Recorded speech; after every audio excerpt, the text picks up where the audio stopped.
Jangan gendam, bertingkah lagi. Karya Abdurrani Embi.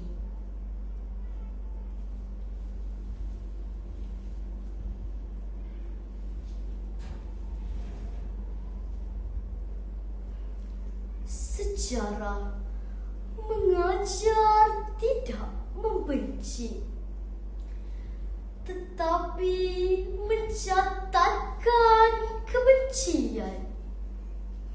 Setelah makalah budaya hilang di arus Selat Melaka, mengubah bangsaku berpecah dan saling menghina, menjadikan bangsaku tergagap setiap kali berbicara tentang sejarah sendiri.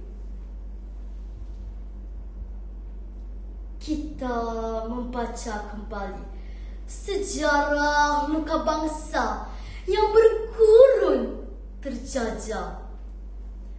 Bermusim lama minda bangsaku diduduk tidur. Berdekat lama bangsaku dikaburi erti. Dan hari ini kita bangkit kembali membina pertiwi.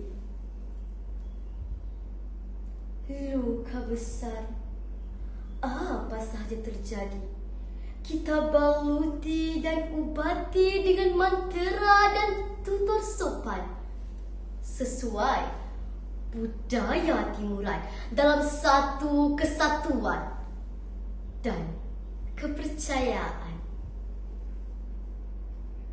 Kita buka kembali salah silah luka bangsa, segala dengki haluba dan hasad bangsa sendiri di sepanjang sungai kita rawati kembali, menyuci karat di hati.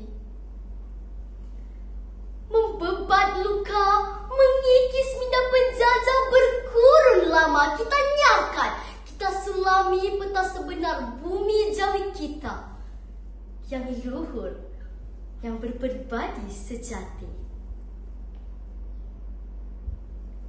Mari mulakan paluan gendang kejayaan, rentak bertingkah lagu, bersahutan beduk dan nafiri bersilam. Nyanyikan alunan cinta serumpun bersama.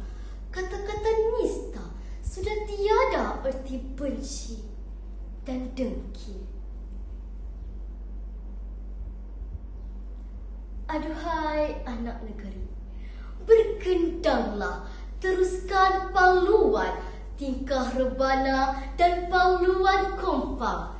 Jadikan sebuah irama indah dengan alunan suara merdu mencipta melodi kegemilangan, mewarisi zaman perubahan. Sekian, terima kasih.